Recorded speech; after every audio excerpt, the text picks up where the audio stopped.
Hello, today I'm going to show you where are you able to find the OBD2 port. Open the driver's side and in front of the driver's seat, near at the pedals, as you can see, there it is, the OBD port.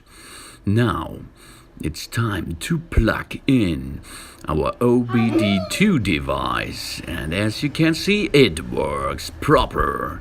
Nice, now you're able to read and delete the failure codes of your car.